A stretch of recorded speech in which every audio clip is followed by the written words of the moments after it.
En désobéissant aux ordres et aux interdits de la pensée unique, TVL a remporté en 2022 son pari de l'influence, mais aussi de l'audience. Aidez-nous à briser la chape de plomb, à faire partager au plus grand nombre le pluralisme des opinions, le débat, la confrontation des idées, la liberté d'expression, la liberté. TVL, la rébellion au quotidien.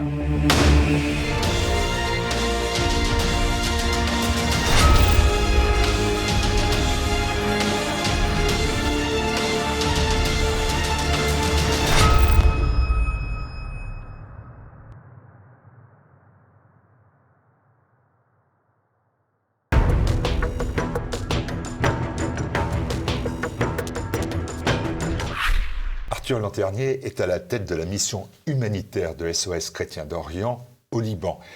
Et de cela depuis janvier 2020, mais cette mission au Liban de SOS Chrétiens d'Orient, elle a débuté en 2014. Pour en parler, eh bien, j'ai demandé à Arthur Lanternier, qui est pour quelques jours en France, de nous rejoindre sur le plateau de TV Liberté. Bonjour Arthur Lanternier. Bonjour Marcel Ville.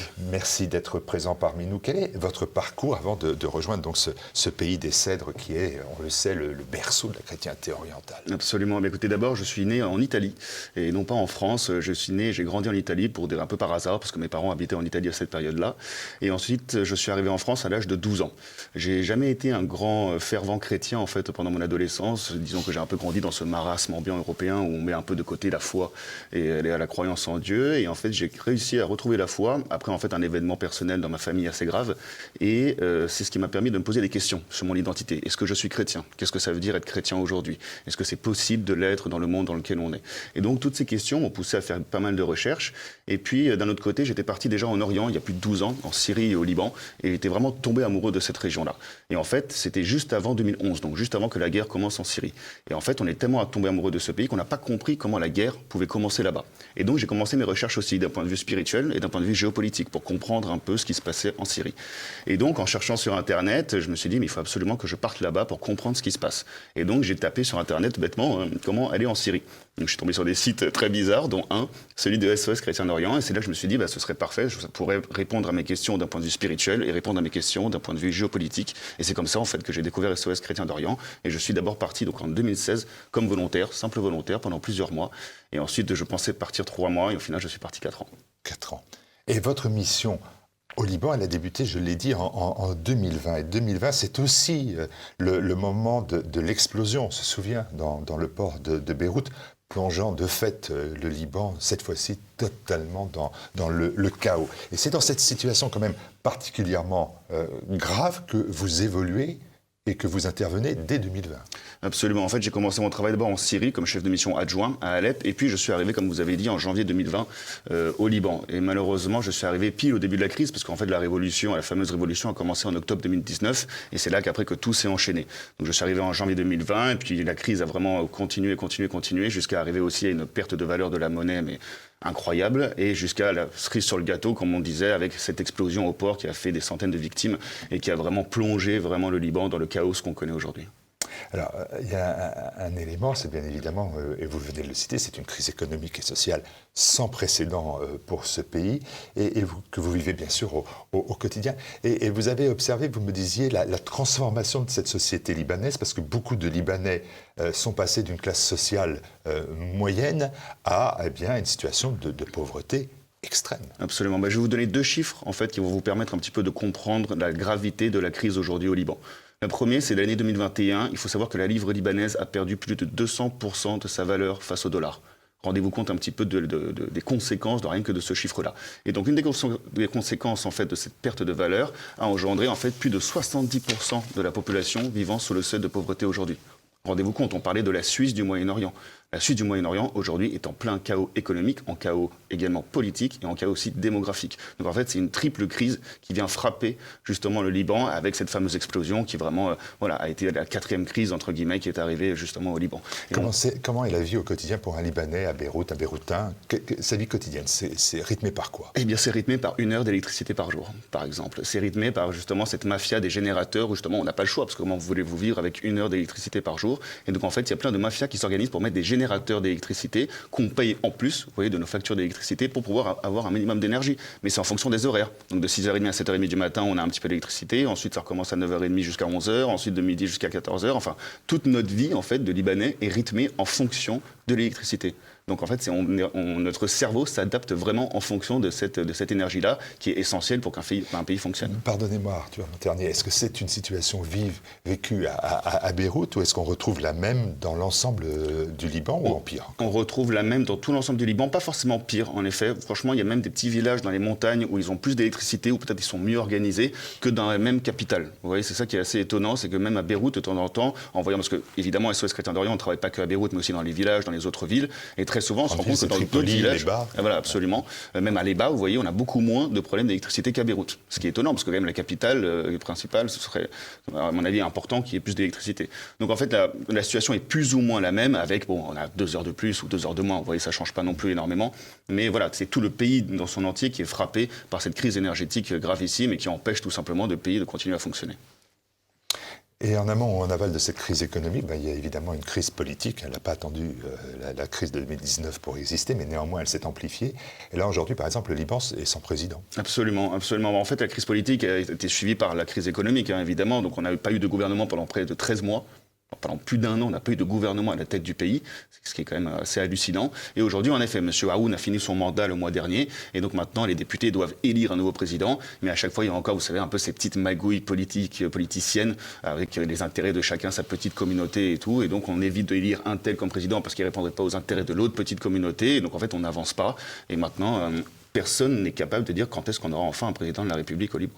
Le président étant chrétien au Liban. Absolument. En fait, même le système politique lui-même est communautarisé. C'est-à-dire que le président de la République doit être chrétien maronite, le Premier ministre doit être sunnite et le président du Parlement doit être, lui, chiite. Donc, ce qui permet la représentation de chaque communauté au sein du pays. Donc, on voit bien qu'en fait, une des graves erreurs, à mon avis, qui s'est faite au Liban, c'est qu'on n'a pas été capable de créer une nation. On a été capable uniquement de créer une surface, un territoire où différentes communautés vivent non pas ensemble, mais les unes à côté des autres.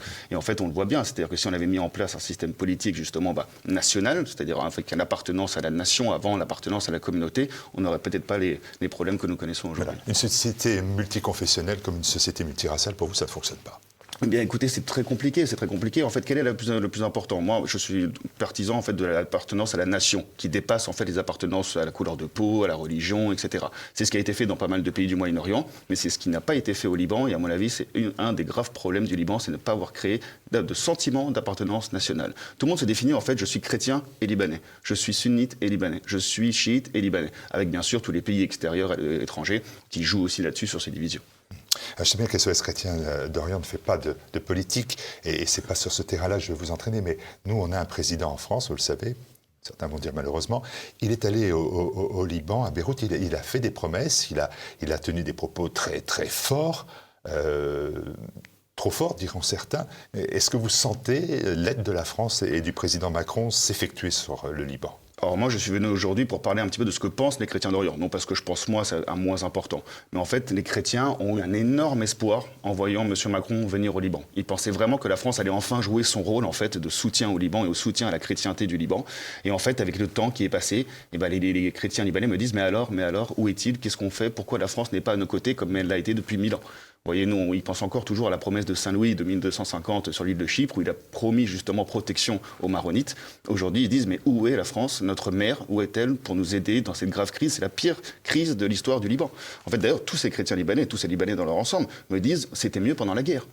Pendant la guerre, l'argent circulait. L'essence, on avait de l'essence, on avait de l'électricité, et on avait au moins un ennemi concret en face de nous. Aujourd'hui, cette crise économique est très abstraite. Et donc, en fait, c'est ce qui ravive évidemment aussi les divisions communautaires.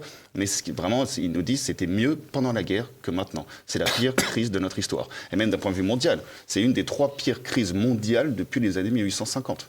Donc rendez-vous compte un petit peu dans quelle situation se trouve le Liban aujourd'hui. C'est gravissime. Et une nouvelle crise s'annonce aussi, bien évidemment, c'est la crise démographique par 2 phénomènes. Le premier phénomène, c'est le départ des Libanais qui fuient ce pays. Et, si vous me permettez l'expression, une forme de grand remplacement de ces Libanais par des réfugiés. Absolument. En fait, le gros problème aujourd'hui, pourquoi les Libanais quittent le pays? C'est pas parce qu'ils sont persécutés, c'est pas parce qu'il y a la guerre, mais c'est à cause de cette crise économique. Et malheureusement et heureusement, vous savez qu'il y a une énorme diaspora libanaise à l'étranger. Il y a plus de Libanais en dehors du Liban qu'au Liban. Et donc en fait, le fait d'avoir un cousin en Australie ou un frère en Autriche ou une mère en France ou des amis au Canada, eh ben, ça permet un départ beaucoup plus facile, et particulièrement pour les communautés chrétiennes. Parce que très souvent, les chrétiens sont très liés à l'Occident, toujours de la famille qui est partie, etc. Et donc toutes les communautés partent à cause de la crise. Mais c'est un problème quand même assez spécifique aux chrétiens, dû à leur, on va dire, à leur lien très fort avec l'Occident depuis toujours. Et donc en fait, c'est notre gros problème aujourd'hui, et c'est pour ça qu'SOS Chrétiens d'Orient on intervient, c'est que tous ces chrétiens sont en train de partir. Il faut imaginer qu'il n'y a pas longtemps, on était encore 40% au Liban, les chrétiens. Aujourd'hui, les estimations disent entre 20 et 25%. Donc c'est une catastrophe, et c'est un départ massif de toutes ces communautés chrétiennes du Liban. Et ensuite, en effet, il y a aussi une forme de grand remplacement. Alors, je n'utiliserai peut-être pas cette notion qui est très franco-française et qui explique plus une situation en France. Mais en fait, le Liban a été un des pays les plus généreux en fait, à la suite de la guerre en Syrie, qui a accueilli par milliers des réfugiés syriens sur son territoire et qui maintenant ne partent plus. Et on se retrouve avec 1,5 million de réfugiés syriens sur le territoire libanais, qui en fait a une capacité d'accueil justement sur son pays de 4 millions. Donc à ces 4 millions, on ajoute 1,5 million de réfugiés syriens. Donc c'est une catastrophe. La présidence Aoun a essayé justement de convaincre les Occidentaux, les Américains, etc., de commencer le départ, le retour justement de ces réfugiés syriens en Syrie, mais c'est très compliqué parce que toutes les ONG occidentales s'y opposent et payent justement et aident financièrement ces réfugiés syriens. Donc pourquoi est-ce qu'ils retourneraient en Syrie s'ils reçoivent des dollars justement des autres ONG? Donc c'est un vrai problème. On a aussi le problème des réfugiés palestiniens. Souvenez-vous comment la guerre a commencé en 1975 au Liban. C'était dû justement à cette présence palestinienne qui faisait la guerre sur le territoire libanais avec Israël. Moi j'ai peur. Est-ce qu'il n'adviendra pas la même chose avec les réfugiés syriens aujourd'hui au Liban? Le nombre de naissances aujourd'hui au Liban, vous disiez que c'était un Syrien sur 2 enfants. Exactement. Donc rendez-vous compte, une naissance sur 2 au Liban est syrienne. Donc en plus, c'est 1 sur 2 les Libanais, c'est pas uniquement les chrétiens, c'est évidemment les musulmans. Donc rendez-vous compte, c'est 1 sur 2 est devenue syrienne. Donc en fait, ça va créer un déséquilibre énorme. Et déjà que le Liban est fragile par rapport justement à la répartition des communautés, à l'équilibre des communautés. Donc là, on a un ajout de 1,5 million de Syriens à grande majorité sunnite. Rendez-vous compte des conséquences que cela peut avoir d'un point de vue vivre ensemble, comme on dit, au Liban. SOS Chrétiens d'Orient, c'est dans ce contexte difficile, on voit bien aussi douloureux, que vous intervenez. Et votre mission, elle se fait, vous l'avez répété d'ailleurs, notamment et prioritairement pour, bien évidemment, les chrétiens libanais. Alors moi, je vois les chiffres, ils sont quand même très parlants. 600 volontaires déployés au Liban depuis l'ouverture, 46 500 bénéficiaires, 30 projets en cours. C'est quand même une œuvre. Absolument, et tout ça c'est grâce à nos donateurs, que je remercie encore une fois aujourd'hui. Si on n'avait pas eu tous ces donateurs, on ne pourrait pas justement venir en aide aux chrétiens libanais. En fait, SOS Chrétiens d'Orient, on réfléchit de cette manière-là. On a 3 objectifs. Le premier objectif de SOS Chrétiens d'Orient, c'est de faire rester les chrétiens. Et quel que soit le pays où on travaille, vous savez, on travaille en Irak, en Syrie, au Liban, en Arménie, en Jordanie, en Égypte, également en Éthiopie maintenant, où on vient d'ouvrir justement notre mission. Mais on garde toujours la même idée en tête pour tous les pays dans lesquels on travaille. Faire rester les chrétiens. Alors, on ne les oblige pas à rester, évidemment. Ils sont libres et ils font ce qu'ils veulent. Mais donner souvent, les conditions de rester. Voilà, créer les conditions pour que les chrétiens puissent rester. Alors après, ce n'est pas les mêmes conditions, en revanche, en Syrie, en Irak ou au Liban. Le Liban n'a pas subi de guerre récemment, le Liban n'a pas subi de destruction massive comme on a pu le voir en Syrie ou en Irak. Mais aujourd'hui, on a un vrai problème de départ, comme on vient de l'expliquer. Donc, on va essayer de créer les conditions, c'est-à-dire trouver, par exemple, du travail à ces gens-là pour qu'ils puissent justement mettre leurs enfants à l'école, pour qu'ils puissent justement se nourrir au quotidien. C'est ça le vrai problème du chrétien libanais aujourd'hui. Le deuxième objectif de SOS Chrétiens d'Orient, c'est celui de recréer du lien entre la France et le Liban, entre la France et les chrétiens libanais. Donc c'est pour ça qu'on envoie des volontaires, vous l'avez dit, depuis la création de la mission, on a envoyé 600 volontaires sur le terrain au Liban, qui vont vivre au milieu des communautés chrétiennes. Ils vont travailler avec eux, prier avec eux, manger avec eux, danser avec eux, discuter avec eux, pour essayer de comprendre qui sont ces chrétiens libanais, comment ils pensent, à quoi ils sont confrontés au quotidien. Et donc on a une présence à peu près sur tout le territoire libanais avec des volontaires, donc à Beyrouth évidemment où on a notre siège, mais aussi à Tripoli, qui est la deuxième ville du Liban et d'ailleurs la plus pauvre, où on a une communauté grecque orthodoxe très présente encore à Tripoli. On a également des volontaires à El A, qui est dans le nord de la vallée de la Beka, tout près de la frontière syrienne, et également dans le sud, à Leba, entre Saïda et Jézine. Voilà. Et donc tous ces volontaires-là vont sur le terrain pour vivre auprès de ces communautés chrétiennes et travailler avec eux au quotidien. Alors, il y a des projets, je regardais les documents que vous fournissez, qui suscitent quand même la curiosité, enfin au moins la mienne, comme la mise en place d'un projet agricole de plantation de thym. C'est dans le Chouf, donc dans la région du Chouf, c'est au sud de Beyrouth, si je ne me trompe pas. Absolument. C'est plus précisément à Mazmoura et plusieurs autres villages. Drôle de projet, non? Alors, drôle de projet, mais qui a énormément de sens. En fait, justement, si on veut réenraciner les chrétiens libanais, quoi de mieux que de cultiver leur terre, en fait. On s'est rendu compte que dans le Chouf, cette région était quand même très abandonnée. Aucune ONG n'était allée là-bas pour aider justement ces villages chrétiens. Vous savez, le Chouf se divise entre deux communautés, la communauté druze et la communauté chrétienne, qui pendant longtemps ont été en conflit. Et maintenant que la paix est revenue, ils recommencent à vivre ensemble. Mais évidemment, maintenant, face à la crise économique, il faut pouvoir leur venir en aide. Et donc, c'est pour ça qu'on a mis en place ce projet pour 80 familles à qui on a donné la possibilité de faire planter du thym sur leur terre, justement, pour pouvoir après le vendre sur le marché local. Vous allez me dire pourquoi du thym et pas autre chose. Je vais vous dire pourquoi du thym. Voilà, mais parce que le thym, en fait, on le mange tous les jours au Liban. C'est vraiment un produit de grande consommation, on va dire, au Liban. Et donc, tout le monde, même moi, le matin, je prends des manouches, et comme on appelle ça, avec du za'atar. En arabe, on appelle ça le za'atar. Et donc, en fait, c'est un produit dont tout le monde a besoin au quotidien. Mais c'est aussi très facile à faire pousser. Ça ne demande pas beaucoup d'eau, ça ne demande pas beaucoup d'expertise. Donc, c'est pour ça qu'en fait, c'est assez accessible pour tout le monde. Parce que le za'atar, c'est quoi exactement, précisément, pour les téléspectateurs? C'est une plante. C'est une plante. Mais le petit déjeuner le matin, vous le prenez sous quoi? C'est une forme d'une tisane, une forme du pain? On peut le boire avec une tisane, en effet, mais avec du pain. En fait, le manouche dont je parlais, en fait, c'est du pain et on met du za'atar dedans, souvent un peu de fromage aussi. Ça nous fait un petit déjeuner merveilleux. Voilà, et donc, c'est pour ça qu'on a on a organisé ce projet pour ces communautés chrétiennes. Je pense que réapprendre l'amour de la terre, ça va empêcher ces personnes-là, en tout cas, ça va les convaincre à rester en voyant que leur terre peut être justement très utile et peut leur permettre en fait de survivre au quotidien au Liban. Et ouais, ce sont des dizaines de familles qui profitent de ce projet. C'est près d'une centaine. Et autre pan important, finalement, de votre dispositif, il y en a plusieurs, c'est l'éducation, la jeunesse.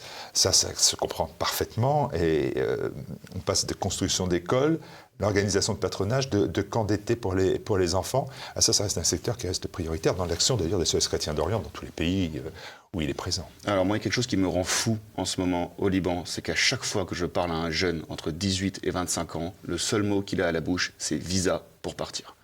Et ça devient insupportable, en fait. Ça devient vraiment insupportable de voir tous ces jeunes qui sont éduqués, qui sont pleins justement de qualités, qui sont intelligents, qui ont toutes les qualités en fait pour développer le pays. Leur seul rêve, c'est de le quitter. Donc on a dit qu'il fallait absolument arrêter avec cette mentalité-là. Et donc c'est pour ça que les volontaires aussi passent du temps avec ces jeunes-là, leur expliquent que ailleurs l'herbe n'est pas forcément plus verte, et leur expliquent aussi à quel point leur pays est beau et à quel point leur pays a besoin d'eux. Donc on a essayé, enfin en tout cas on l'a fait déjà l'année dernière et on va essayer de le refaire en 2023. On a mis en place un énorme projet de soutien aux écoles chrétiennes francophones du Liban. Okay. Pourquoi? Parce que la crise économique a également frappé de plein fouet ces écoles chrétiennes. Et là, il y en a beaucoup qui sont justement à deux doigts de fermer leurs portes. Ce qui pour nous est un scandale et un désastre énorme. Pourquoi? 2/3 des enfants libanais vont dans des écoles chrétiennes. Évidemment, 2/3 des enfants libanais ne sont pas chrétiens. Donc en fait, ça permet d'avoir un premier brassage confessionnel dès le plus jeune âge et donc de permettre en fait un minimum de vivre ensemble et de respect mutuel entre les deux religions. Et en plus, franchement, le niveau éducatif libanais est reconnu partout dans le monde. Il a toujours eu un très grand niveau justement académique et donc pour nous, c'est fondamental de pouvoir aider ces écoles à rester. Aussi pour la francophonie, et c'est comme ça qu'on aide aussi quelque part la France, parce que la francophonie tend à disparaître pour faire place justement à l'anglais. Et bien nous, non, on s'y oppose, et c'est pour ça que grâce à nos donateurs, on a décidé de soutenir toutes ces écoles chrétiennes francophones pour d'un côté aider évidemment les Libanais, mais aider aussi au rayonnement de la France jusqu'au Liban, même si c'est à 3000 km d'ici, il ne faut pas oublier que les chrétiens libanais parlent encore le français, ils sont tous amoureux de la France. Et là encore, toujours dans tout le Liban, pas seulement autour Absolument, de la capitale. Oui, les écoles, on fait la liste, surtout dans les périphéries en fait, on essaie de voir justement quelles sont les écoles le plus dans le besoin. Si on s'attachait uniquement à Beyrouth, ce serait un peu, ça n'aurait pas de sens. Donc en fait, on part du Akkar, donc dans le nord jusqu'au le Jnoub, le profond sud vers la frontière israélienne, où on va trouver justement toutes les écoles qui sont dans les pires situations financières. Et nous, SOS Chrétiens d'Orient, on est là pour les soutenir. Rapidement, sur un peu de temps, mais j'ai plein de questions. Quel est l'accueil fait à SOS Chrétiens d'Orient? Incroyable. Incroyable. Alors souvent... Moi, j'ai vu des images qui m'impressionnent. Peut-être en faire part, si j'ose dire, aux téléspectateurs. Moi, ce qui m'a vraiment frappé, c'est cet amour pour la France. C'est fou à quel point les chrétiens libanais sont attachés à la France, qu'ils appellent encore notre mère. Notre mère, c'est quand même incroyable quand on a un peuple encore qui appelle notre pays comme ça notre mère. Et en fait, on a l'impression que la mère est en train d'abandonner ses enfants.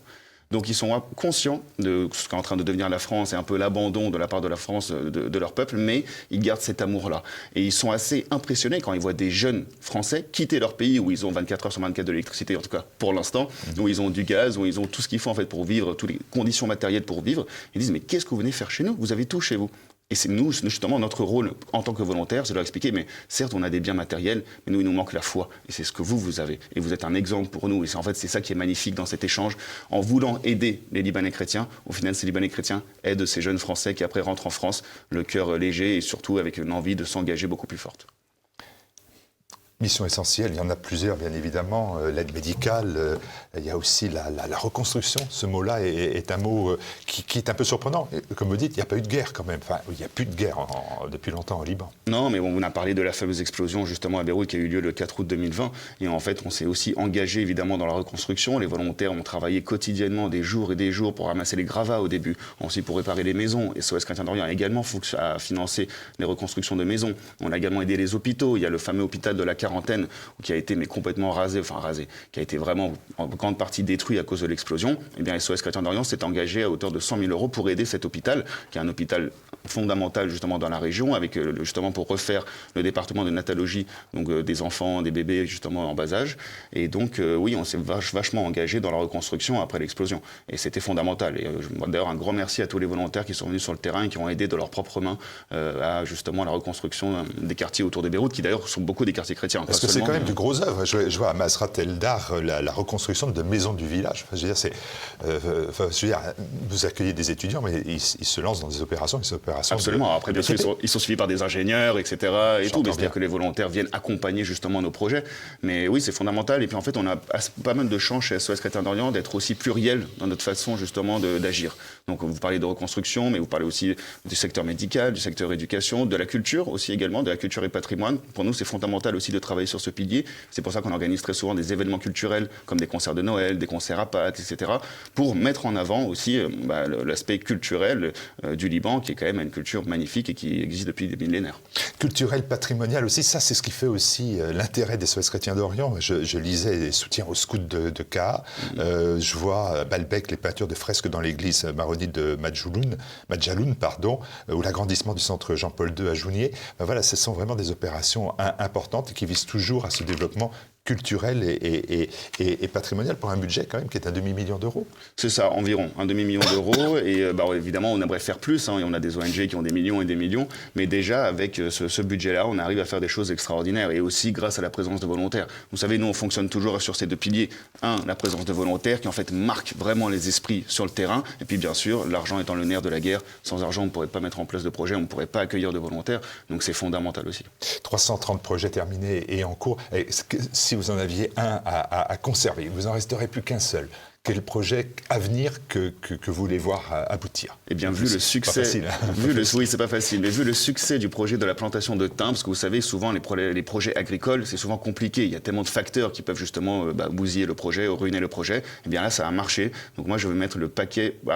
C'est difficile en effet de choisir un projet ou un type de projet. Alors moi, je suis très attaché. Je suis très attaché au développement économique. Malheureusement, on fait aussi de l'aide d'urgence parce qu'on n'a pas le choix. La situation est tellement grave au Liban, comme je vous l'ai dit, qu'on doit faire de l'aide d'urgence. Mais un humanitaire, quand il fait bien son travail, il doit aider une fois une personne et c'est tout. Rendre la personne indépendante. Vous savez, c'est le fameux poisson avec la canne à pêche. Mais nous, notre objectif et la façon dont on réfléchit, c'est comment faire en sorte que cette personne, on l'aide une seule fois et qu'après, elle puisse rester et devenir indépendante et pouvoir s'en sortir toute seule. Donc, c'est pour ça que les projets de développement économique, j'aime beaucoup. Et donc, on va recommencer en 2023, en fonction de la générosité de nos donateurs, évidemment, des projets agricoles, ailleurs que dans le chouffe. On a essayé dans le chouffe, mais on aimerait aussi le faire ailleurs, peut-être une autre plante. On verra un petit peu quelles sont les opportunités, mais sans oublier les écoles. D'ailleurs, ce soir même, nous avons notre dîner de charité annuel, justement avec SOS Chrétien d'Orient, où tout l'argent ramassé ira pour les écoles chrétiennes francophones au Liban. Donc on mettra le paquet sur donner du travail et donner une scolarité digne de ce nom aux enfants libanais. Arthur Lanternier, pour combien d'années encore vous êtes au Liban? Vous vous êtes posé la question? Ça fait 2 ans. Ça va faire 3 ans déjà, ça va faire 3 ans que je suis au Liban. En fait, il y a un gros problème avec le Liban, c'est une fois qu'on a mis les pieds dans ce pays, c'est très difficile de le quitter. On tombe amoureux tout de suite de ce pays. Malheureusement, vous y êtes jamais allé, je vous le conseille. Non, mais après, il y a le risque justement que vous ne repartiez jamais. Moi, je suis vraiment tombé amoureux du Liban, je suis tombé amoureux du peuple libanais qui est vraiment incroyable et vraiment donne l'exemple en fait. Le Liban a participé à mon évolution en tant qu'homme. Et c'est pour ça que je dois beaucoup au peuple libanais. Et si je dois rester encore pour quelques années, je le ferai. Merci beaucoup de ce témoignage. Alors vous allez voir apparaître bien évidemment l'adresse de SOS Chrétien d'Orient. Il faut aller bien évidemment sur ce site et puis apporter votre obol et votre soutien à cette organisation qui intervient dans de nombreux pays. On en a cité de nombreux avec beaucoup de vigueur et avec la reconnaissance de ces pays et de ces populations à l'égard de cette association. Merci beaucoup. Bon retour à Beyrouth. Et puis voilà, on s'est dit qu'on fera un reportage ensemble à Beyrouth en 2023, écoutez, voilà, on essaie de prendre on prend les téléspectateurs à témoin. Si je ne tiens pas ma parole, ils me le rappelleront. Parfait. Merci à vous. Merci beaucoup.